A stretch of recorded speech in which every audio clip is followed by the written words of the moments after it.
আসসালামু আলাইকুম, কেমন আছেন আপনারা সবাই? আপনাদের সবাইকে স্বাগতম আমাদের রান্নাঘরে। কাঁঠাল দিয়ে মুরগির মাংস রান্না করব আমরা আজকে। এই জন্য আম্মু গাছ থেকে কাঁঠাল পেড়ে সেটাকে ভালো করে ধুয়ে নিচ্ছে।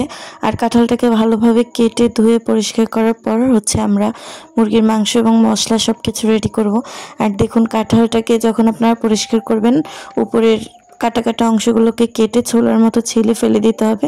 ভিতরের অংশটাকে রান্না করার জন্য প্রস্তুত করা হচ্ছে। আর এটা মুরগির মাংস, যেটা আমরা কাঁঠালটা দিয়েই রান্না করব। তো দুটোই ধুয়ে পরিষ্কার করে নেওয়া হয়েছে। এবার চুলায় পানি বসিয়ে দেওয়া হলো। পানির সাথেই কিন্তু কাঁঠালগুলো দিয়ে দেওয়া হয়েছে একটু সিদ্ধ করে নেওয়ার জন্য। এর আগে কখনোই আমরা কেউ কাঁঠালের কোনো তৈরি করা কিছু খাইনি, কাঁঠালের কোনো রেসিপিও তৈরি করিনি। তবে এই প্রথম আমরা কাঁঠাল রান্না করে একটু ট্রাই করে দেখতে চাই যে কাঁঠাল রান্না করলে কেমন লাগে। অনেকে হয়তো খেয়ে থাকবেন, তবে আমরা প্রথমবারই তৈরি করছি। যাই হোক, তেলের মধ্যে মুরগির মাংসগুলো দিয়ে দিয়েছে, তার সাথে দিয়ে দিচ্ছে একটু হলুদ। এবার এটাকে কড়া করে ভেজে নেবে, ভেজে তারপর আলাদা করে উঠিয়ে রাখবে। প্রথমবার কাঁঠাল খেয়ে যে এতটা ভালো লাগবে আর কাঁঠালের প্রেমে পড়ে যাব, সেটা একদমই ভাবিনি। আপনারা ওইভাবে বাসায় ট্রাই করে দেখবেন, এভাবে রান্না করলে হয়তো আপনাদের কাছেও অনেক বেশি ভালো লাগবে। যাই হোক, মুরগির মাংসগুলো ভাজা হয়ে গেছে, এবার এগুলোকে আলাদা করে উঠিয়ে রাখা হলো। আর সেই তেলের মধ্যেই কতগুলো পেঁয়াজ কুচি দিয়ে দিয়েছে। এবার আরেকটু তেল দিবে, কারণ ওইটুকু তেলাই হচ্ছে না।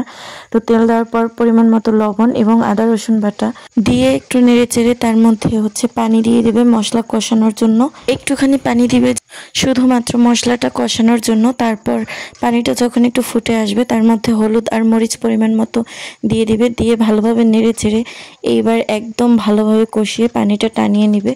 নেওয়ার পর তার মধ্যে কিন্তু সিদ্ধ করে রাখা সেই কাঁঠালগুলো এগুলো দিয়ে দিয়েছে। এবার এটাকে ভালোভাবে গ্রেভিটার সাথে মিক্স করে দিবে। মিক্স করে ঢেকে রেখেছিল কিছুক্ষণ।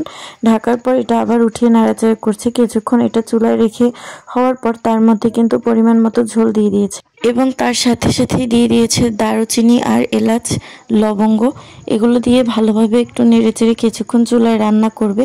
তারপর ভেজে রাখা মুরগির মাংসটা এটার মধ্যে দিয়ে দিবে। তো আমাদের চুলায় রেখে কিছুক্ষণ রান্না হয়ে গেল। এবার আমরা ভেজে রাখা মুরগির মাংসগুলো কিন্তু এটার মধ্যে দিয়ে দিব।